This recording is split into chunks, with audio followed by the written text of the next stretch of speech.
So, with that said, I want you to know that what I'm going to do here might take some figuring out, but I'm not doing anything I wasn't asked to do. So just try and track with me. My dear Globguttle, your letter reveals a confused state of mind, but I acknowledge that the confusion is perhaps understandable. You've not been out of the Tempter's College for all that long, only a decade or two, and the shifts in the grand strategy that come from our low command headquarters can sometimes be hard for the inexperienced tempters to decipher.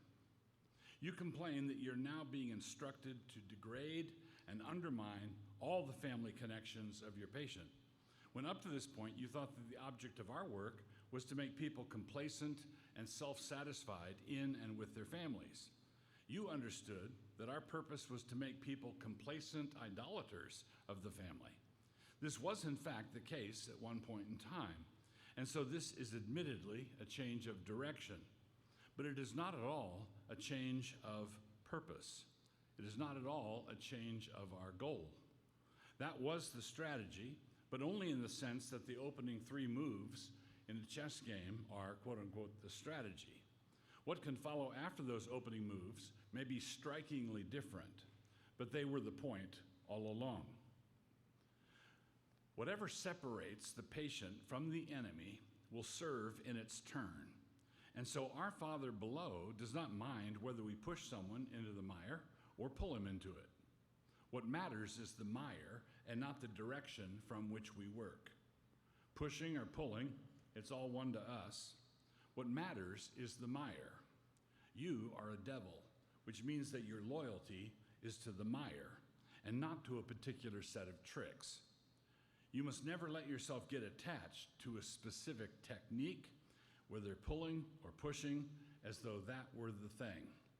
It is the difference between principles and methods. Methods are whatever technique we're using at the time. Principles have to do with what the whole thing is about. So the previous strategy, suited to those times, of course, was to make people idolize their families. This was done by means of a toxic combination of flattery, pride, sentimentalism, covetousness, and envy. When you're working with Christians, you have an advantage inculcating sentimentalism because Christians are inveterate goobers. As the book of Psalms says, the trees of the Lord are full of sap. What these little pitiful creatures did not realize is that any material thing that is placed in the position of an idol will inevitably collapse at some point. It must let them down. It cannot satisfy the demands that are placed on it.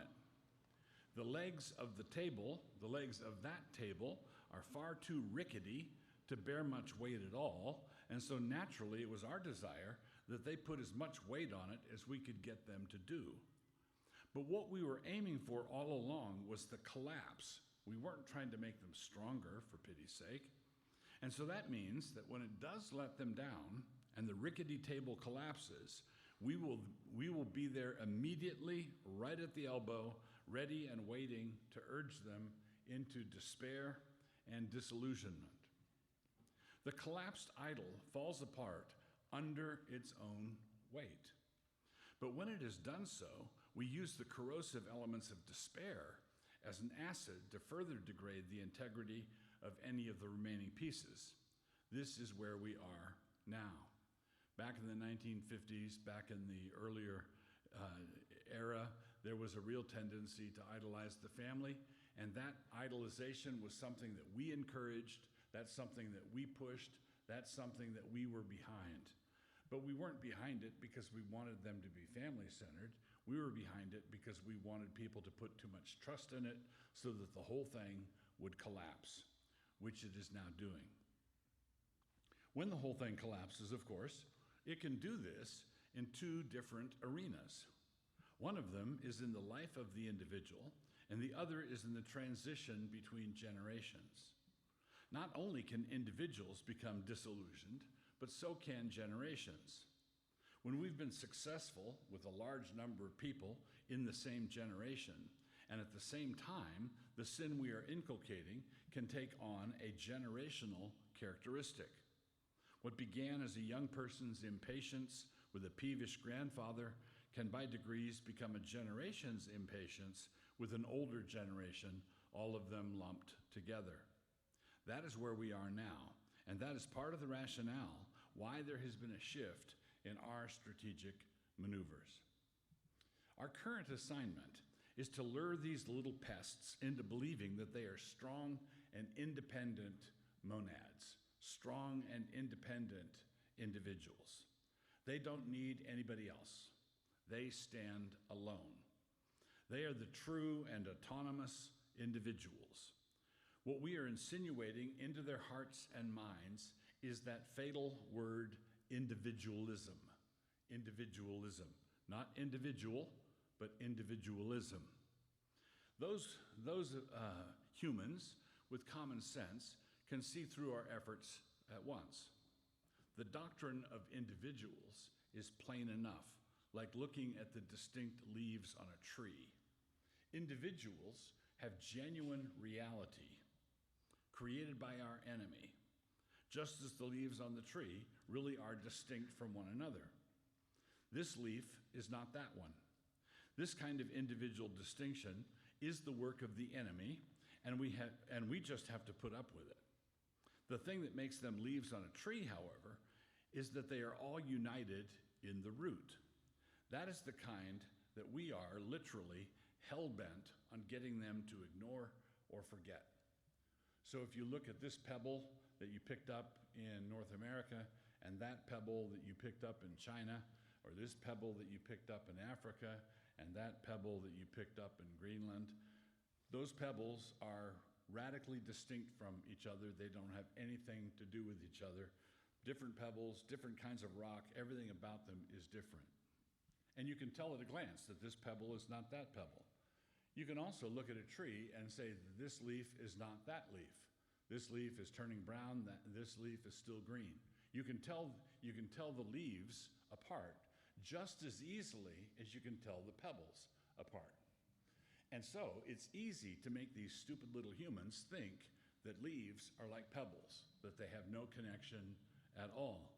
But they do have a connection. They are all part of the same organism. They all partake of the root. And so the doctrine of individualism dispenses with the trunk, the limbs, and the branches. It wants to pretend that each leaf is autonomous and self-sustaining, a private world unto itself. Your task is to help them along in that pretense. You want them to think that their leaf is a pebble. You want them to think that their leaf is entirely independent of everything else. The silly little creatures will help you with that task, as it is always more pleasant to believe that you're self-sufficient, whether or not you are. You will then take great delight when you take them out for a walk on the invisible leash that you can see and they cannot. I've known some tempters who amuse themselves by having free will and self-governing inscribed on the leash. It is important that you not confuse yourself with the tales that you are feeding him. They are social creatures, and all of them are connected to all the others. There's nothing that we can do about that, as much as we'd like to. We cannot erase the social bonds that the enemy established. The enemy established the distinction between the two leaves, but the enemy also established the connection between each leaf and the root, each leaf and the twig and the branch and the trunk. So the enemy did all of that.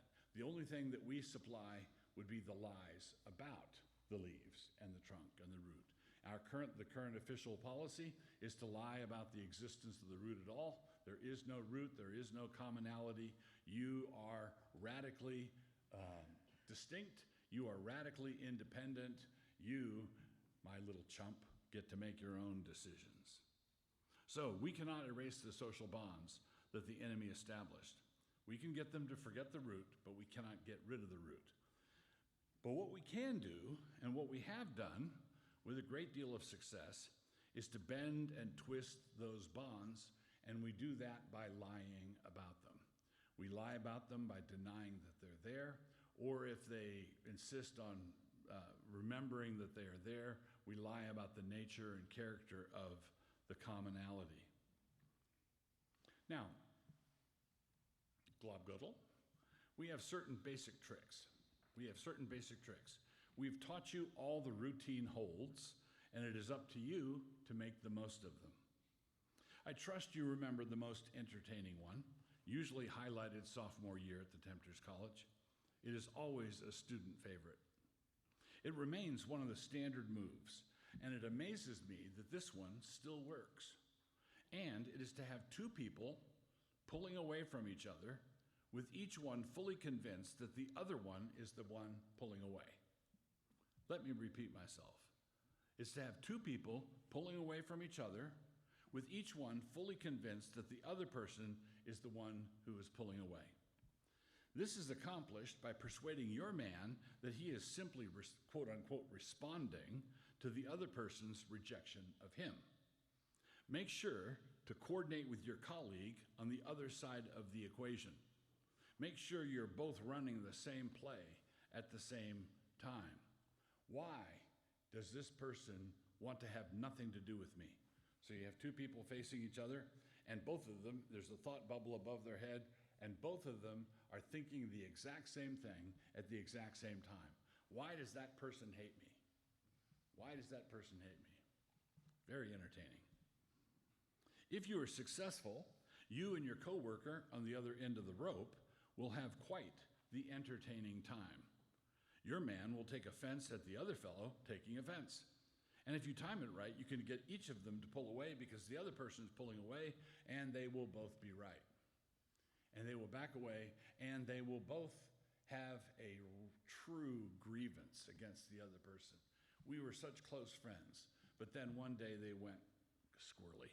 Then one day they started acting funny. Then one day, all of a sudden, they backed away. And the other person is thinking exactly the same thing. Once the estrangement is complete, each of them can construct a narrative in their own minds that explains everything in terms of the other person's antisocial moves and insults. These creatures are narratival creatures. They tell themselves stories all the time. They are in a movie all the time. They are the protagonist of their own movie all the time. They are the producer, they are the director, they are running the show. They run the soundtrack, they run the dialogue, they run everything.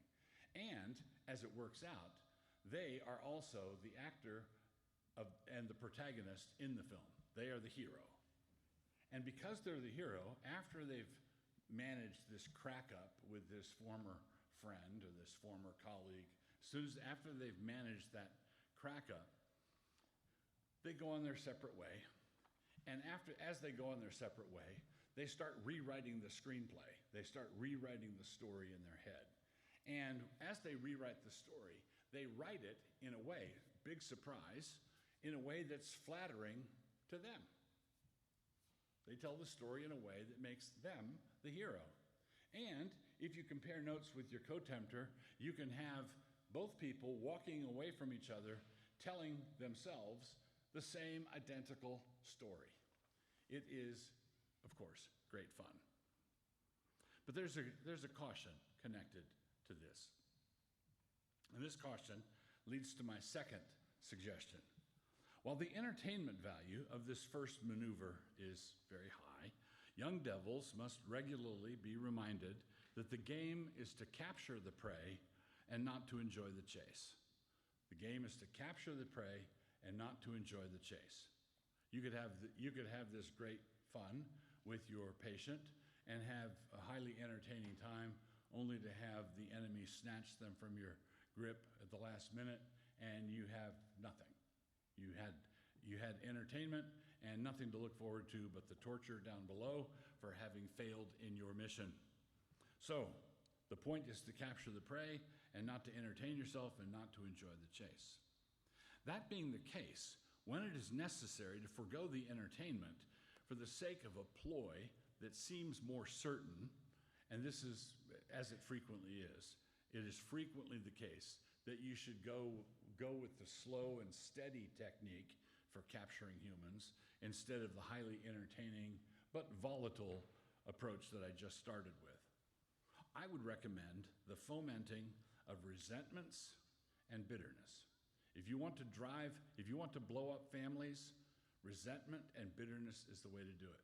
If you want to blow up friendships, resentment and bitterness is the way to do it. If you want to blow up collections of group friendships in a classical Christian school, let's say, resentment and bitterness is the way to do it.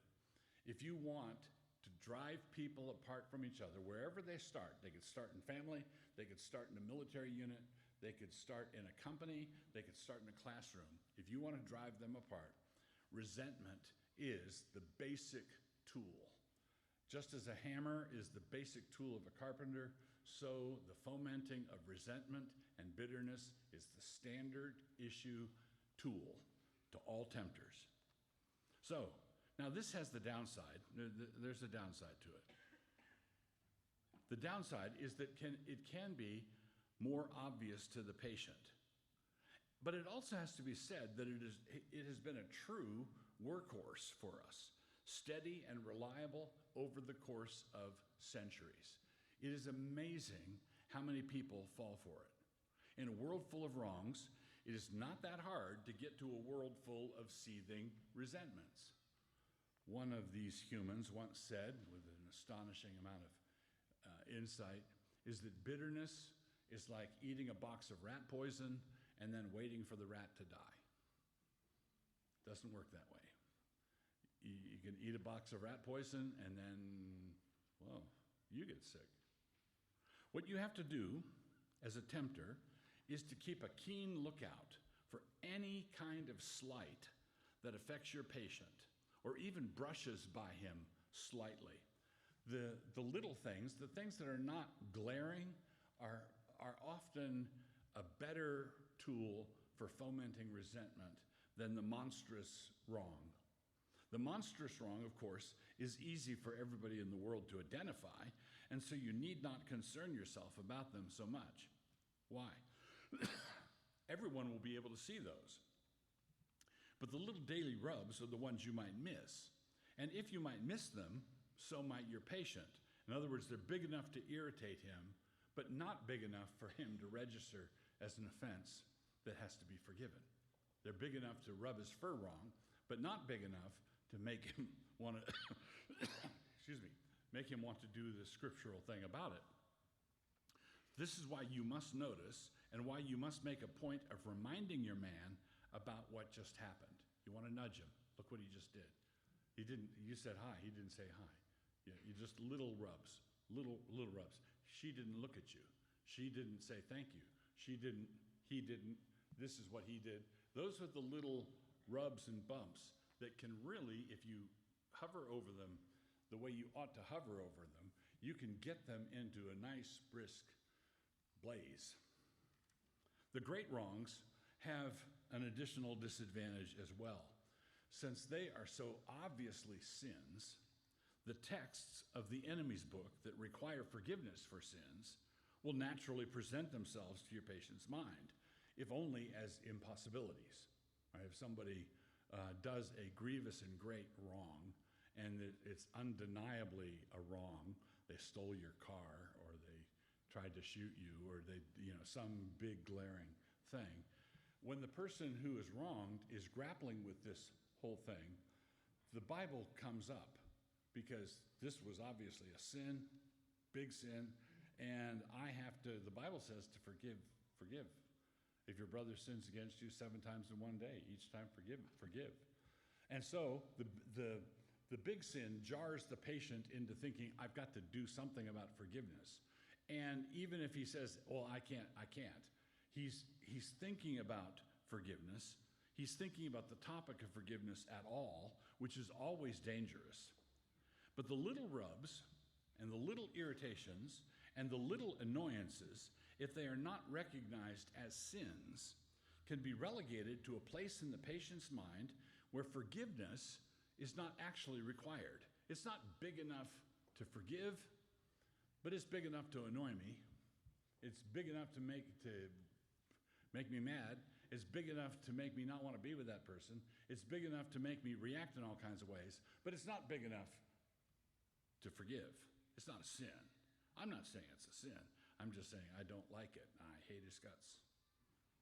So, these little rubs and irritations, if they are not recognized as sins, can be relegated to a place in the patient's mind where forgiveness is not actually required. You get all of the destructive impact of the sin without anybody ever calling it that. And if you don't call it that, then you don't have to do what the Bible says about that. If it's not a sin, you don't have to forgive it. It's just a thing that they do. They're just that way. It's just their personality.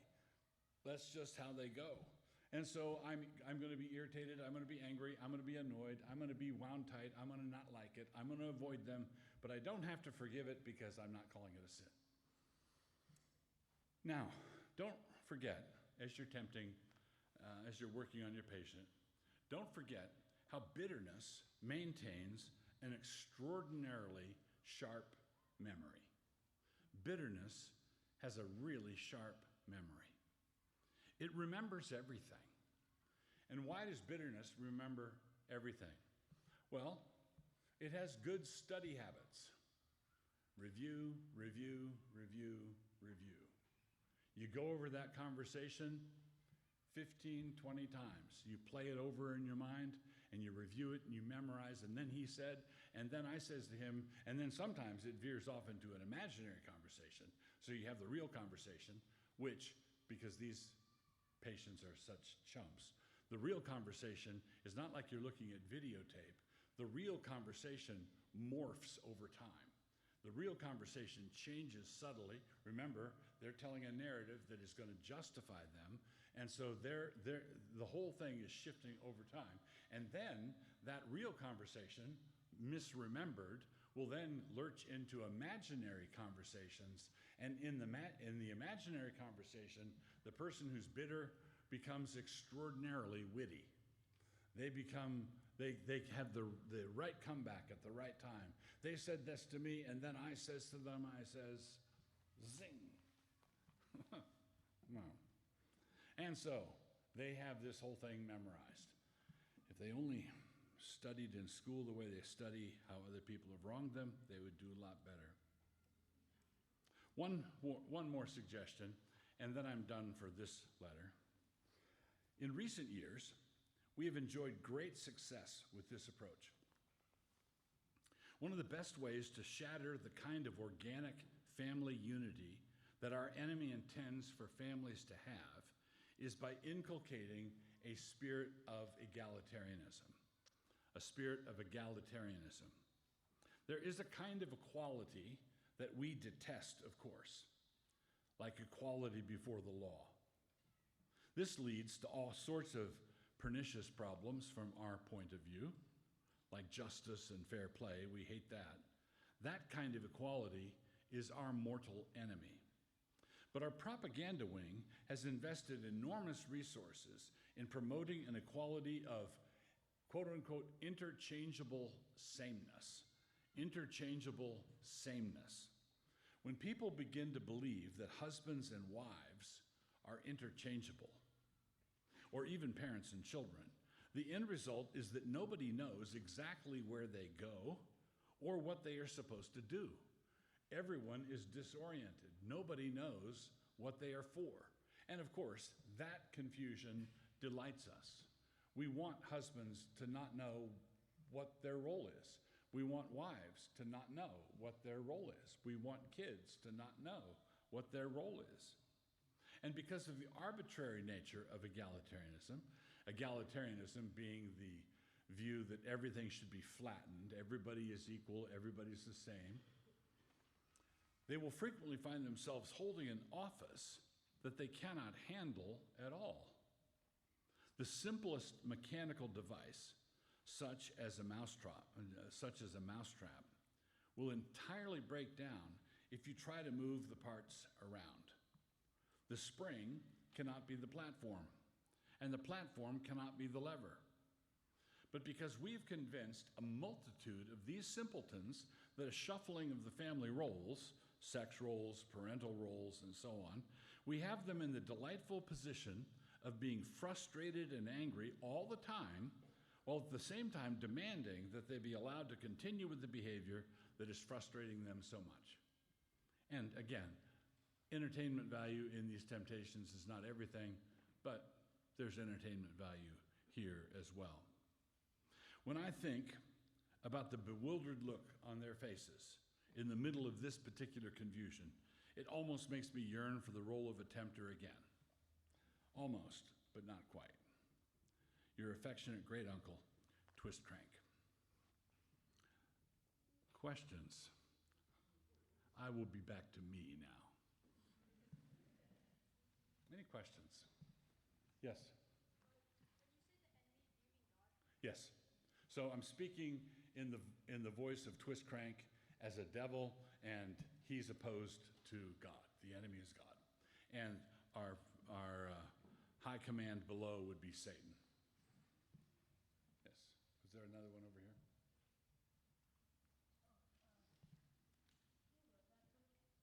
The original book? The original book was the Screwtape Letters by C.S. Lewis. This that I just read you, I wrote.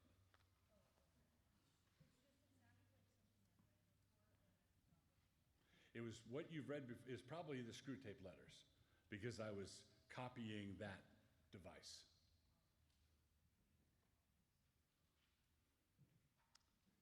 Another question. Oh, yes. How do you fight what? How do you fight resentment? Very good. So, when someone, okay.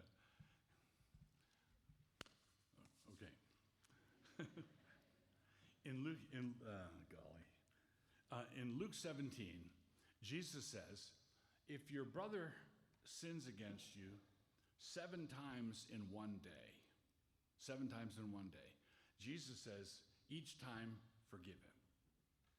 Each time forgive him. And the disciples say, Lord, increase our faith. And that sounds like a pious prayer, increase our faith. But what they're really doing is saying, Lord, increase our faith, and then we'll do what you said to do. In other words, we're going to blame you if it doesn't happen. All right? Increase our faith, and then we'll think about it. And then Jesus tells a parable about a slave coming in from the field, and he doesn't serve himself. He makes a meal for his master, and then he sits down and eats. And then Jesus, the moral of that exchange is, after you've done everything you were told to do, you should say, we are unworthy servants. We've only done what we were told to do. All right? So, but what were the disciples just told to do? Well, if someone sins against you 7 times in one day, each time forgive him. Now, let me give you a hypothetical. Suppose you're walking down the hall, and as you approach the end of the hall, you hear someone in your class right around the corner trash talking you to somebody else in the class, telling some frightful lie. Okay? And their voice is a very distinctive voice, and you recognize it right away. And they're saying some appalling thing. Not a bit of truth in it. They're just lying their head off. And so you stick your head around the corner and say, hey. And let's say the person turns white. Just, I'm so sorry. I'm sorry. I don't know what, I'm sorry. And you say, and let's say you've got a friend with you who sees all this happen. And you say, I forgive you. I'll forgive you.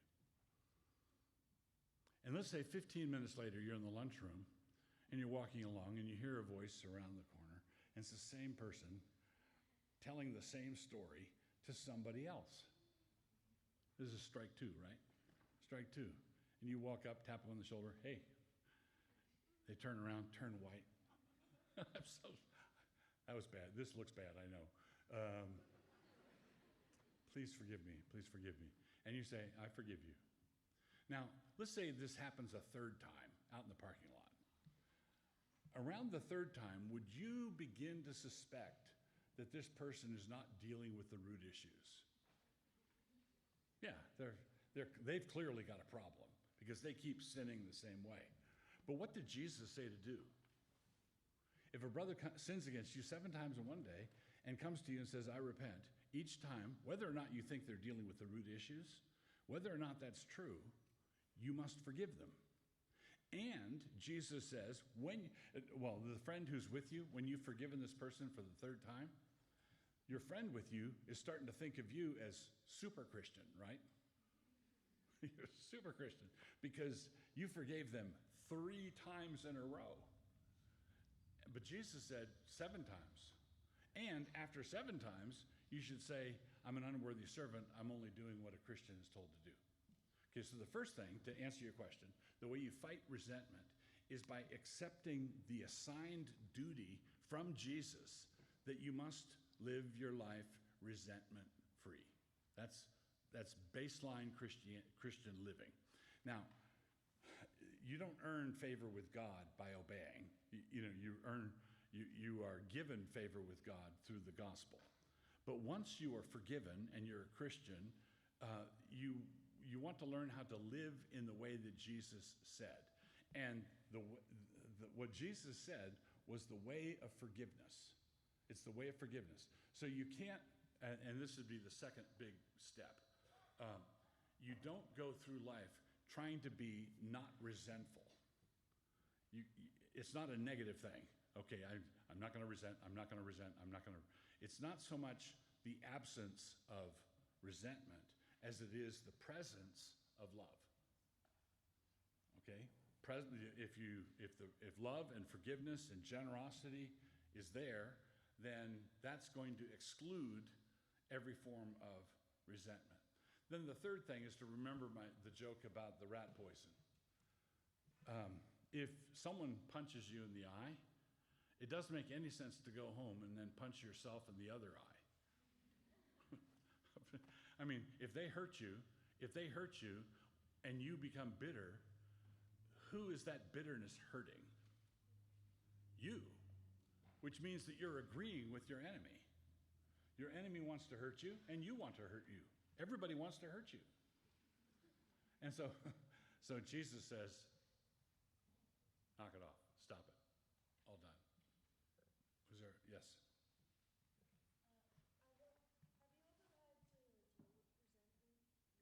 Have I ever had to what?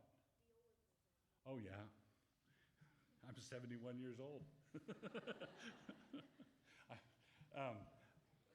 There's no way to live in this world without people wronging you. Oh, golly.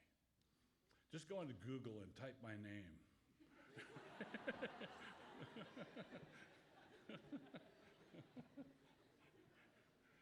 I can't. I've had so many lies told about me and told about my family and now I learned a long time ago, and I learned this from my dad. The things I'm telling you here about resentment, I learned very early on from my dad. But I've had lots of opportunity to practice what he taught. And I should tag another thing onto the previous question. When you are not being resentful, it's the presence of forgiveness and blessing. But Jesus says, bless those who curse you.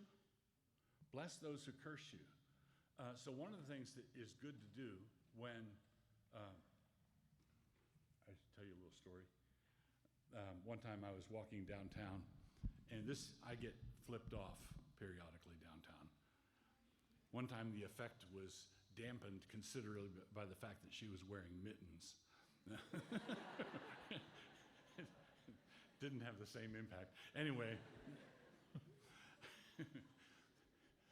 so I was walking downtown, I heard yelling, I heard someone calling, and I just ignored it because that's how these things go. I just ignored it and kept walking. I found out later that it was Nancy, my wife. She was driving downtown and saw me and rolled the window down and was calling my name, and I just ignored her, and she talked to me that night. What was that? I said, oh, I'm sorry. I thought somebody was cussing me out. When people curse and lie and manipulate or just disagree with you, what do? One of the things to do, and this is a really healthy exercise, is ask God to bless that person.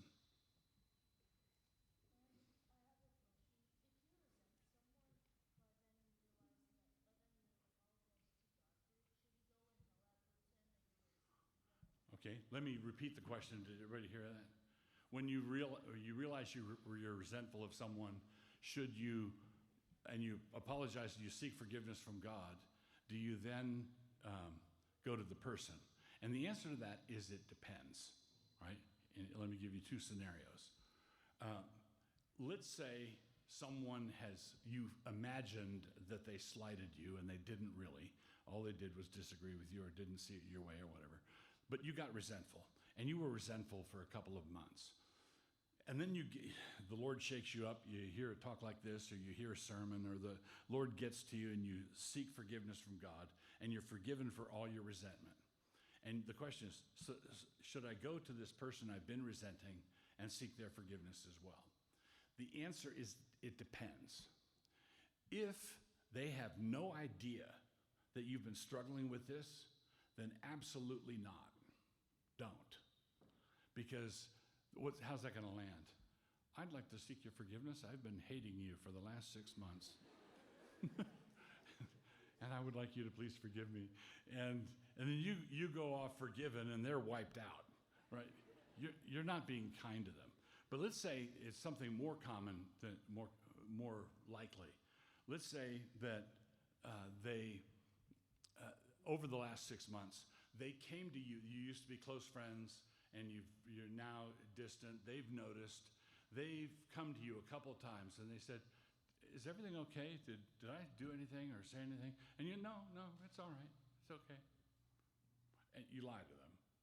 And if that's the case, when you get clean and it really was resentment, then yes, absolutely, you go to them and you say, remember when you came to me and asked if everything was all right? I'm afraid I need to confess that I lied to you. Everything wasn't all right. I was resentful. Please forgive me for the lie, and please forgive me for the resentment. Now you're not dropping a bomb on them because they already knew. What's that? They had some idea. Right, correct. They knew something was up, and so what you're doing is you're answering a question for them. You're resolving something. You're resolving a problem they had instead of creating a new problem. Okay? Yes.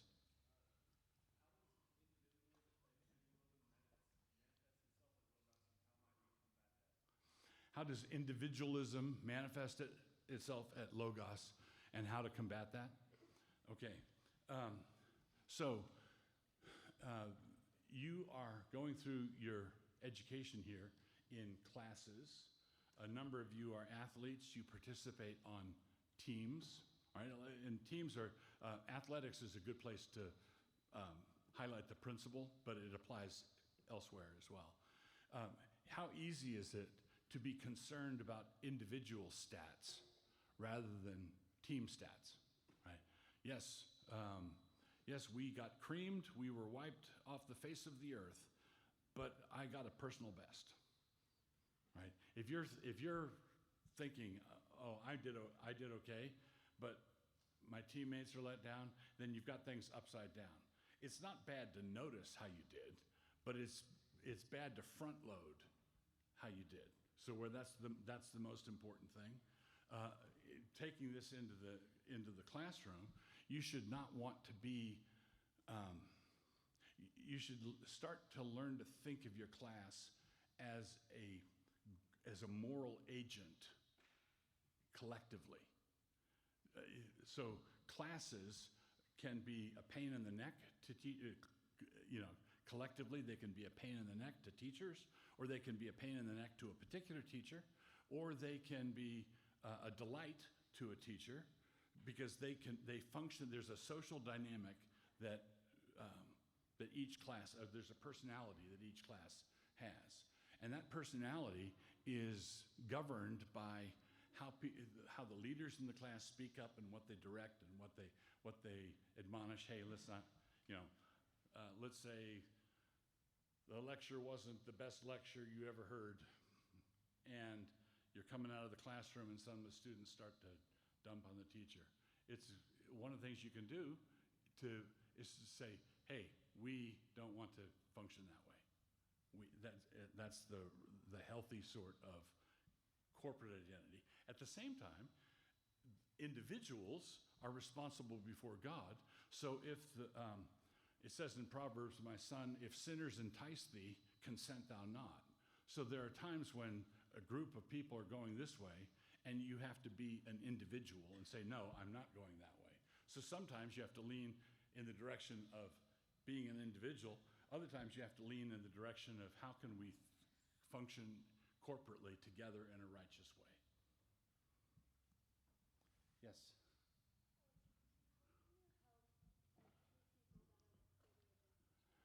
Okay, that's a great question. Let's say you got two friends and they are bitter against each other. How do you help them? Well, one of the ways is by not allowing either one of them to pour out their sorrows on your shoulder. Okay?